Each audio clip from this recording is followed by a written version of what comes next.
बिहार के दरभंगा में भाजपा के प्रदेश अध्यक्ष संजय सरावगी ने तृणमूल कांग्रेस व ममता बनर्जी पर जोरदार हमला बोला है। उन्होंने कहा कि टीएमसी का सही अर्थ तुष्टीकरण, माफिया और क्राइम हो गया है।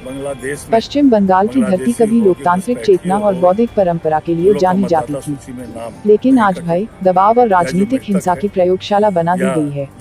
भाजपा अध्यक्ष सरावगी ने हाल में एक बीएलओ अशोक दास की आत्महत्या मामले का जिक्र करते हुए सवालिया लहजे में कहा कि क्या अब चुनाव ड्यूटी निभाना भी पश्चिम बंगाल में जान जोखिम में डालने जैसा हो गया है।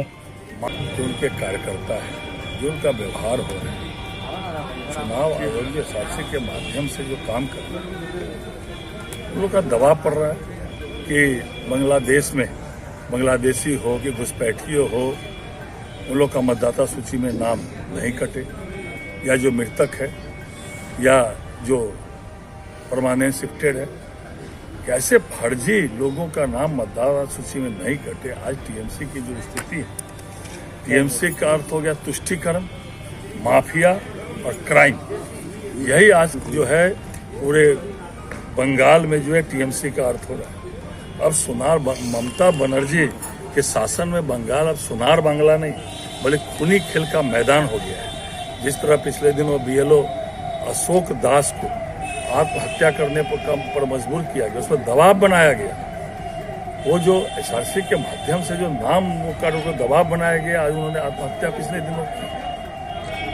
तो क्या चाहती है बंगाल की सरकार? क्या फर्जी मतदान? आज वहां के बंगाल के लोग आज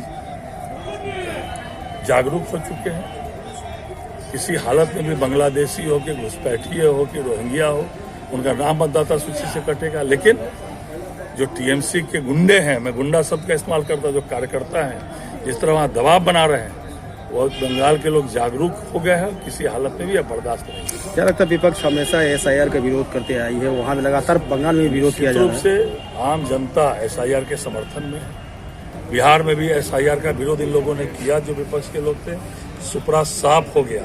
और बंगाल में भी जिस तरह टीएमसी के लोग ममता बनर्जी की सरकार एसआईआर का विरोध कर रही है, यहाँ पे सरकारी पदाधिकारियों के माध्यम से दबाव बना रही है, जिसका सीधा सीधा अशोक दास ने जो पिछले दिनों आत्महत्या की, ये बहुत गंभीर मामला है। लेकिन बंगाल के लोग जागरूक हैं और एक भी सही मतदाता का नाम नहीं कटा। अगर कटा है तो फिर 1 महीने का आपत्ति का आप डाल के कर सकते हैं। इसलिए जिस तरह की ममता बनर्जी की सरकार जिस तरह इन मामलों पर कर रही है, वो किसी हालत में भी बर्दाश्त के लायक नहीं है।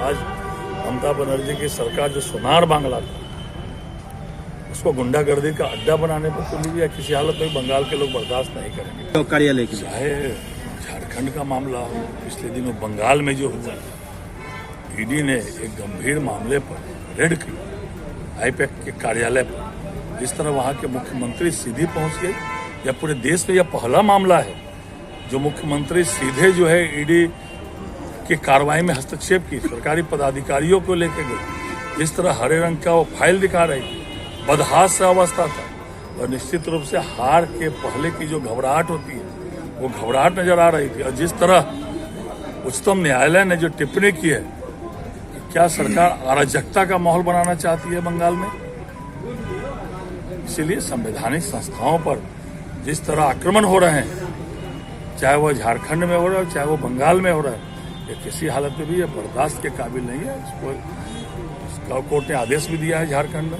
ईडी के कार्यालयों पर सीआरपीएफ वगैरह रहेंगे। और जिस तरह बंगाल में उच्चतम न्यायालय ने टिप्पणी की कि अराजकता का माहौल इस तरह बनेगा, और यह ममता बनर्जी के हार के पहले का जो हताशा है, वह दिखाई पड़ रहा है।